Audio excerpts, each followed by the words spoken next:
करोगे भाई बहुत मुश्किल है, ऐसा करो किसी कॉलेज से बात करो।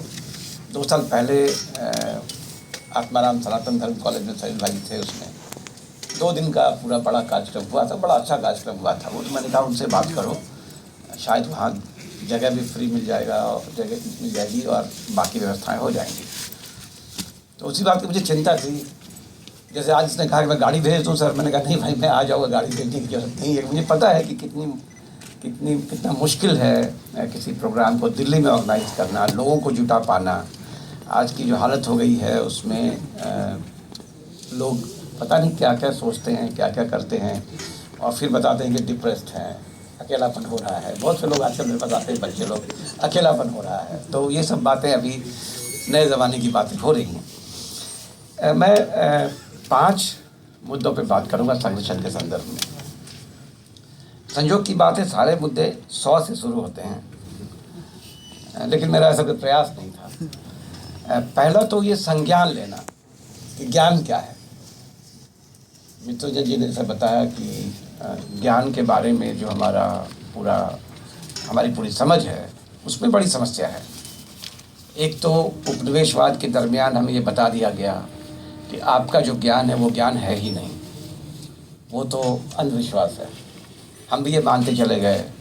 फिर विज्ञान आ गया, विशेष ज्ञान है, तो हमारा ज्ञान तो विज्ञान जैसा था नहीं, तो वो बेकार हो गया। फिर अंधविश्वास है, तो फिर राज्य का दायित्व है कि अंधविश्वास को ख़त्म किया जाए। तो मैं एक गांव पे काम करता हूँ, ये गांव असम में है, मयोंग उसका नाम है, शायद कुछ लोग जानते हैं उस गांव के बारे में। उसे तांत्रिक गांव के रूप में जाना जाता है, ब्लैक मैजिक। यदि आप यूट्यूब पे टाइप करेंगे तो ब्लैक मैजिक के नाम से जाना जाता था। तो मुझे बड़ी उत्कंठा हुई क्योंकि उस गांव की कहानियाँ मेरे गांव में चलती थी। वो रास्ता था गोरखपुर से कामाख्या जाने का, तो लोग कहानियाँ लाते होंगे। तो जब ये हैरी पॉटर की कहानी आने लगी तो मुझे लगा ये सुनी हुई कहानियाँ लगती हैं। तो मैंने शोध किया थोड़ा, तो पता चला कि ऐसा कोई गांव है। मैंने अपने नॉर्थ ईस्ट के बच्चों को बुलाया, मैंने पूछा कि भाई ऐसा कोई गांव है क्या? तो सब मुस्कुराने लगे, क्या कि सर आपको क्या काम है उसमें? क्यों? वो तो जादू टोने का गाँव है, वहाँ लड़कों को लड़की बना देते हैं, वहाँ बहुत सारी कहानियाँ आने लगी। तो मैं गया वहाँ।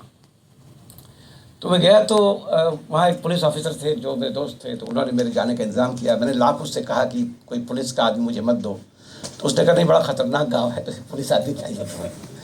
तो उसने एक सिविल ड्रेस में मुझे दिया, लेकिन उसको लोग पहचान गए। तो उसने मुझे बताया कि इस गांव में पहले जो पुलिस में ये इंस्ट्रक्शन था, इस गांव में यदि कोई इस तरह का कांड होता है जिसमें जादू टोना की बात होती है, तो गांव में जाओ, लोगों की थोड़ी पिटाई करो और उनके काम को ख़त्म करो। तो मैं गया उस आदमी के साथ, तो लोग मुझसे बात करने को तैयार नहीं थे।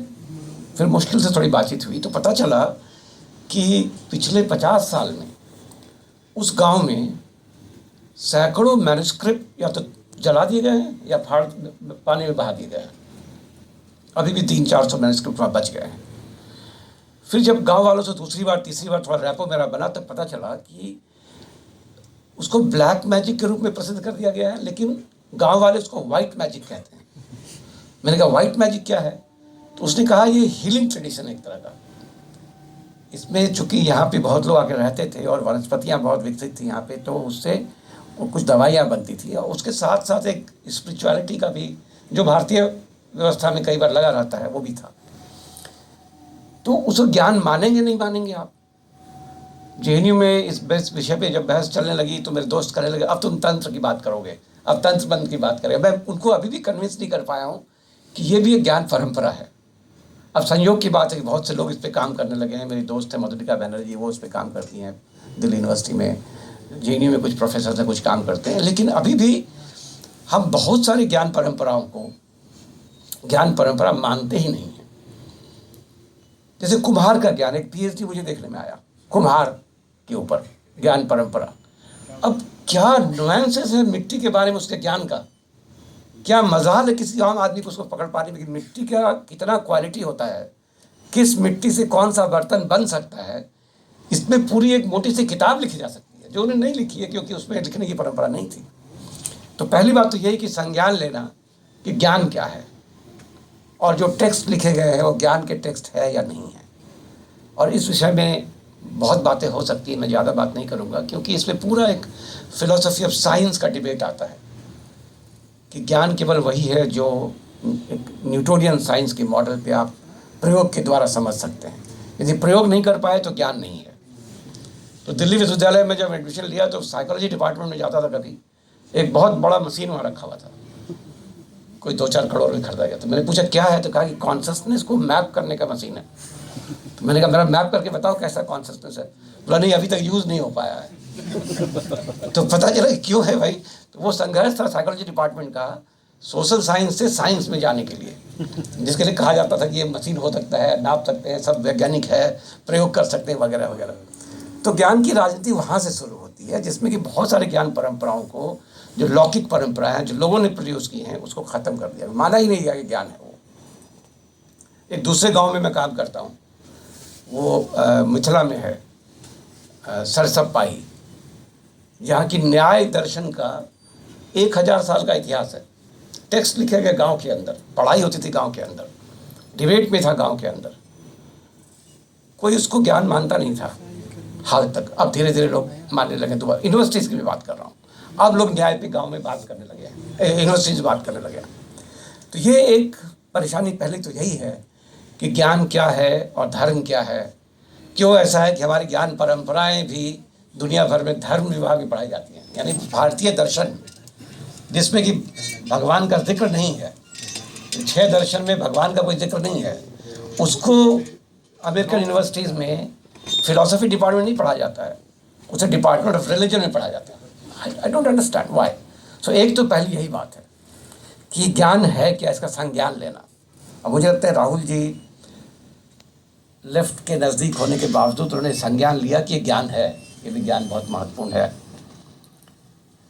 और मुझे नहीं मालूम है कि क्या बहसें होती होंगी उस ज़माने में, लेफ्ट के अंदर बहुत बहस थी इस बात को लेके कि बुद्धिज़्म के साथ हमारा संबंध क्या हो, या रिलीजन है कि नहीं है बुद्धिज़्म वगैरह वगैरह। तो एक तो उन्होंने संज्ञान लेने की परंपरा बनाई कि आप संज्ञान लीजिए कि जो आपकी परंपरा है उसमें यदि कुछ लिखा गया है, पढ़ा गया है, वो भी ज्ञान हो सकता है, भले ही वो जो ज्ञान का विश्व मापदंड है उससे अलग है। क्योंकि एक मापदंड बना के जिससे आप आकलन कर रहे हैं, उस मापदंड की भी समस्या हो सकती है। तो पहली बात तो ये है।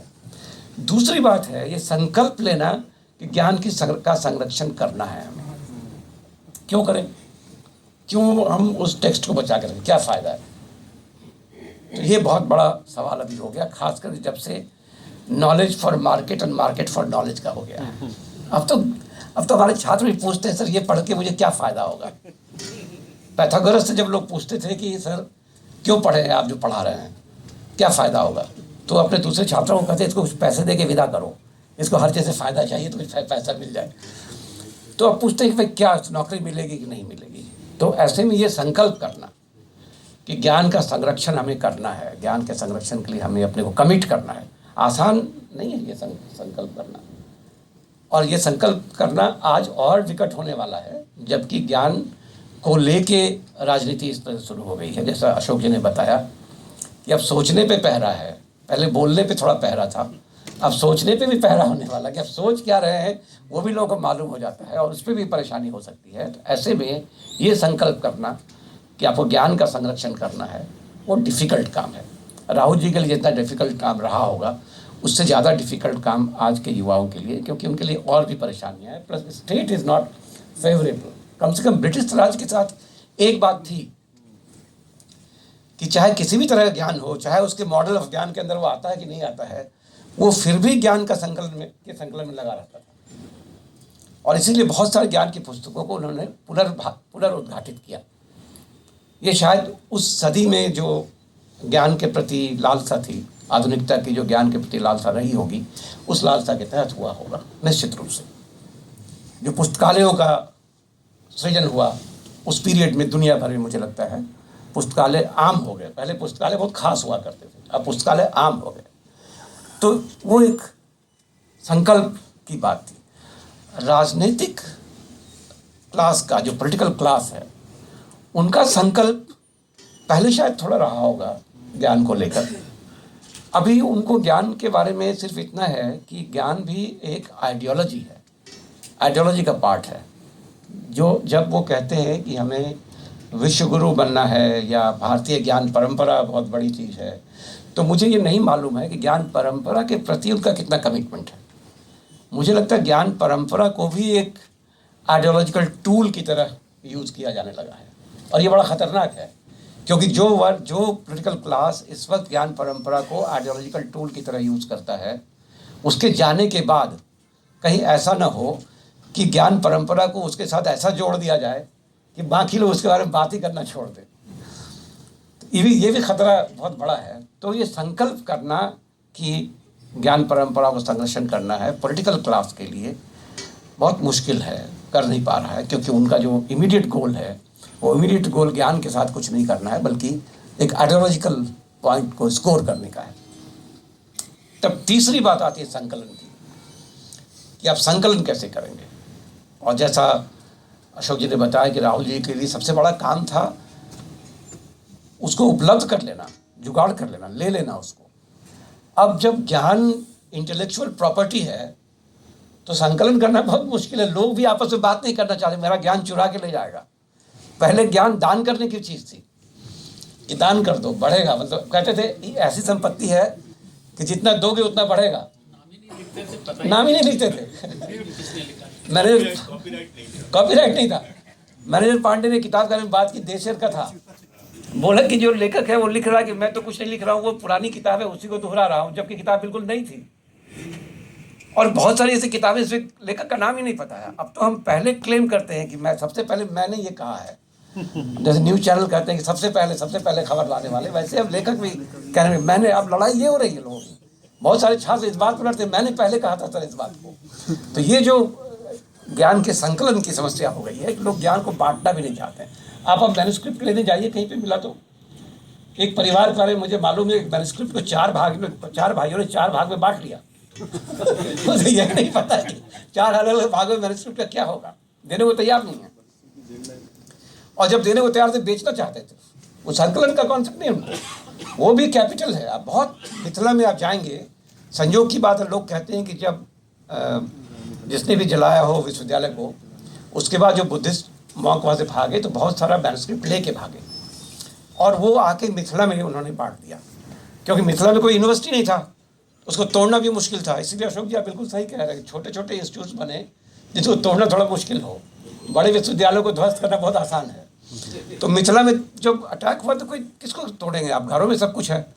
तो मैन्युस्क्रिप्ट बहुत सारे बच गए वहाँ पे, बहुत जमा भी हुआ। मिथिला इंस्टीट्यूट रिसर्च इंस्टीट्यूट है जिसमें करीब 1000 बुद्धिस्ट मैन्युस्क्रिप्ट जमा है, जो मिथिला के गाँव से निकल के आया है।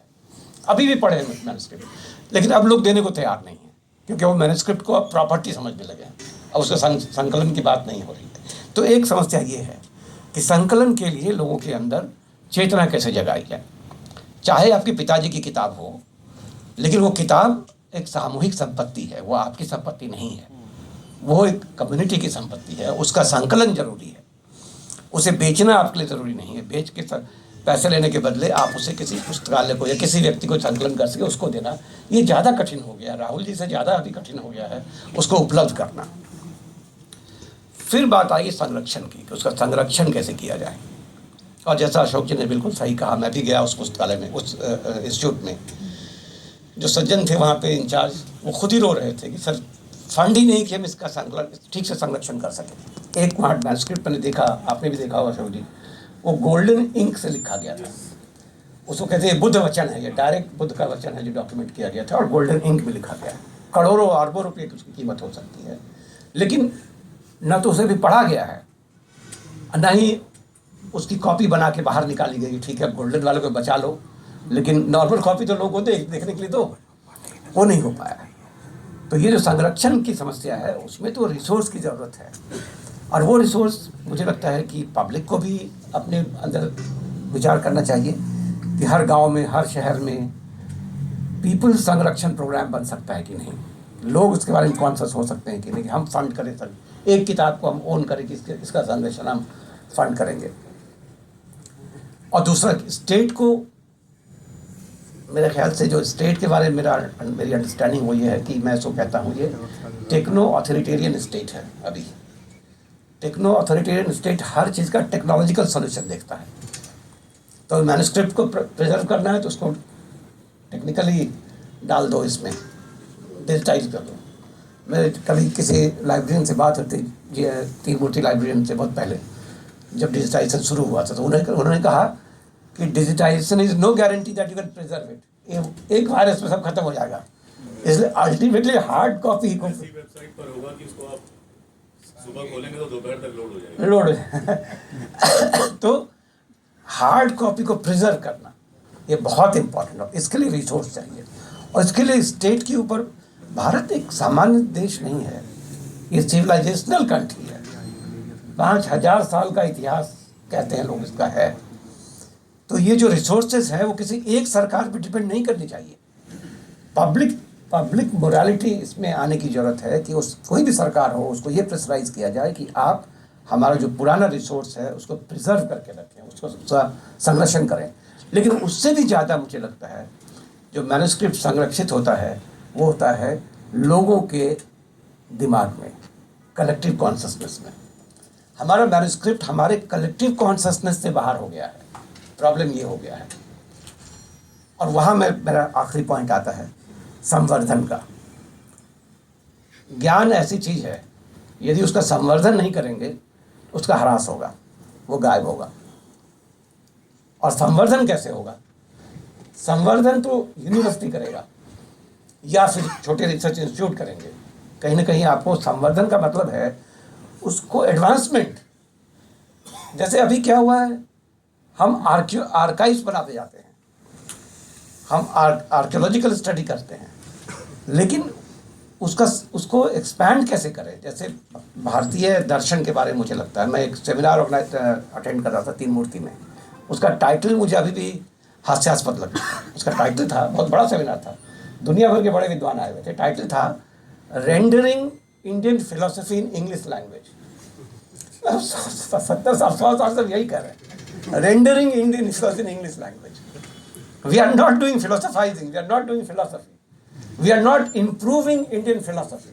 Indian philosophy is not dead. उसको मॉन्यूमेंटाइज मत कीजिए, मॉन्यूमेंट्स मत बनाइए। ये नॉलेज हमारा मॉन्यूमेंट बनाने का लिए नहीं है, उसके अंदर एंगेज करने का है।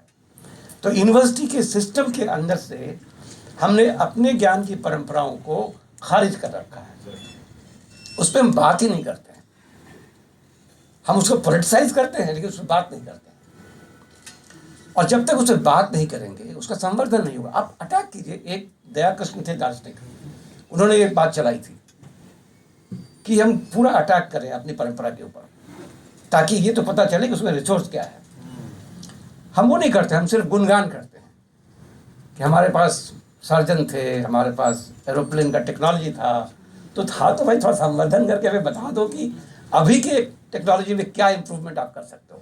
मैं ये मानता हूँ ये हो सकता है, कोई बड़ी बात नहीं है। 5000 साल पुराना है सिविलाइजेशन, कौन जानता है क्या होगा। अब ऐसे ऐसे लोग अभी हो रहे हैं इस युग में जो कहते हैं मैं सभ्यता को ही ख़त्म कर दूंगा, तो पहले भी हुए होंगे जो सभ्यता ख़त्म करने में लग गए होंगे। अब वो कह रहे थे कि मैं उसको प्री सिविलाइजेशन पीरियड में ला दूंगा, क्या पता स्टोन एज में ला दूंगा, तो क्या पता पहले भी किसी ने स्टोन एज में ला दिया हो दुनिया को। तो वैसे में अब कैसे करेंगे? संवर्धन के लिए हमें उसके साथ एंगेज करना पड़ेगा और कंटिन्यूसली एंगेज, नए जनरेशन को उससे एक्सपोज करना पड़ेगा। आप यदि अभी पूछें अपने क्लासेस में कि कितने लोगों को ये पता है कि भारत में कौन कौन सी दार्शनिक परंपराएं रही हैं, नहीं है भाई, पता ही नहीं किसी को।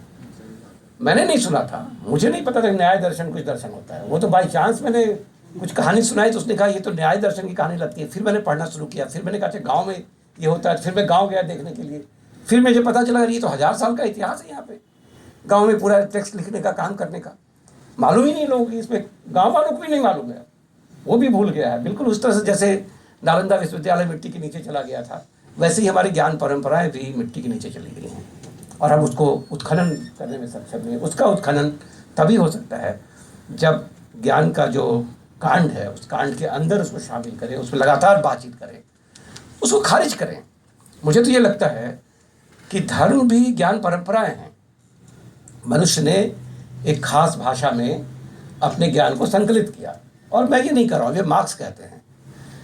और उस संकलन में यदि आप उसको ज्ञान परंपरा की तरह देखेंगे तब आपके पास ये स्वतंत्रता होगी कि आप उसे खारिज भी कर सकें, क्योंकि ज्ञान तो वही है जो मुक्ति दे दे। मुक्ति कब दे, जबकि वो मुझे एक्सप्लेन करे चीज़ों को ठीक से, न कर रहा तो खारिज करे उसको। तो फिर एक संवाद उसके साथ हमारा बन सकता है। यदि संवाद नहीं बनता है तो फिर वो आर्काइव में जाएगा, फिर वो मोनूमेंटाइज होगा, फिर वो आइडियोलॉजिकली यूज़ किया जाएगा, फिर उसकी मूर्तियाँ बनेंगी, फिर उन मूर्तियों को तोड़ा जाएगा, फिर वो तमाम चक्र चलता रहेगा। इसलिए मुझे लगता है कि जो संरक्षण का सवाल है वो इन पांचों स्टेप में जुड़ा हुआ सवाल है कि आप पहले उसका संज्ञान में लीजिए कि ज्ञान है। एक सज्जन है अहमदाबाद यूनिवर्सिटी के प्रोफेसर हैं, अहमदाबाद IIM के प्रोफेसर हैं, प्रोफेसर अनिल गुप्ता, कभी उनसे ज़रूर बात कीजिए आप लोग, अद्भुत आदमी हैं। वो गांव-गांव में अपनी टीम को लेके घूमते हैं और लोगों ने क्या इनोवेट किया उसको डॉक्यूमेंट करते हैं, फिर उसको पेटेंट करवाते हैं, फिर अपने स्टूडेंट्स को कहते हैं कि इस पर तुम लोग कंपनी फॉर्म करो, स्टार्टअप करो, और उसका रॉयल्टी जो है वो उस आदमी को, तो जो गांव का आदमी है ये इनोवेट किया है। और उनके पास करीब 1,500 ऐसे पेटेंट अभी तक हैं और वो खुद बहुत साधारण जीवन जीते हैं। तो ये जो संकलन का काम है, ये मुझे लगता है कि राहुल जी सीखने की बात है, और सीख के वहीं तक रहने की बात नहीं है, बल्कि उससे आगे जाने की बात है। राहुल जी ने अपने तरीके से संवर्धन किया, संकलन किया, संकल्प था उनका, तभी वो इतना भागते होंगे, दौड़ते होंगे सब जगह। वैसा ही संकल्प हमें चाहिए, वैसा ही संज्ञान चाहिए कि ये भी ज्ञान है, इसको संकलित करना है, और उसी तरीके से फिर उसको बढ़ाने के लिए, जैसे उन्होंने किताबें लिखी हैं आम भाषा में, आम लोगों के लिए। हमारे प्रोफेसर्स लोगों की बहुत बड़ी समस्या है कि वो सोचते हैं ऐसा लिखें कि कम लोगों को समझ में आए, तभी वो बड़े प्रोफेसर बन सकते हैं। तो ये हमारे एक रणधीर सिंह प्रोफेसर हुआ करते थे, कहीं पर वो बोल रहे थे तो लोग, किसी ने कहा कि यही रणधीर सिंह है, कुछ ज़्यादा तो कुछ लगा नहीं कि बोल रहे हैं। तो दूसरे टर्म में उन्होंने कहा कि अब मैं कुछ ऐसा बोलूँ कि आपको समझ में न आए, तभी मैं आप समझेंगे मैं प्रोफेसर हूँ। तो ये इससे निकल के आम लोगों के संवाद की जो परंपरा राहुल जी ने शुरू की है, वो संवर्धन की परंपरा है, केवल इस विद्यालय में नहीं। जैसा अशोक जी ने सही कहा कि छोटे छोटे केंद्रों में, गाँव में, जगहों पे, कस्बों में ऐसे छोटे केंद्र हों, 10-20 लोग भी जमा हों, किसी एक टेक्स्ट को प्रोटेक्ट करें, उसके ऊपर बातचीत करें, उसके ऊपर काम करें, बहस करें। ये परंपरा जब तक नहीं शुरू करेंगे तो ये जो टेक्नो ऑथोरिटेरियन स्टेट है वो हमारा जीना मुश्किल करने वाला है। और जैसा मैं कह रहा हूँ, अशोक जी कह रहे हैं कि आप लिखने पढ़ने में जेल जा सकते हैं, मैं तो अब कह रहा हूँ आप सोचने में भी जेल जा सकते हैं। इसलिए अब स्थिति गंभीर है। तो ऐसे में ज्ञान संरक्षण लग्जरी नहीं है, नेसेसिटी है, क्योंकि हमारी परंपरा है, हमने प्रोड्यूस किया। मैं ये मानता हूँ कि दुनिया भर में ह्यूमन बींग्स ने जो ज्ञान बनाया है वो ज्ञान पूरे ह्यूमैनिटी का रिसोर्स है, किसी एक व्यक्ति का रिसोर्स वो नहीं हो सकता। और जिस समाज में वो ज्ञान बना है उस समाज के दायित्व है कि उसे प्रिजर्व करे और आने वाली संतति को हैंडओवर करे, बढ़ा के हैंडओवर करे, थोड़ा उसमें जोड़ के हैंडओवर करे, ताकि मानवता के वो काम आ सके। बहुत बहुत धन्यवाद एक बार फिर इसको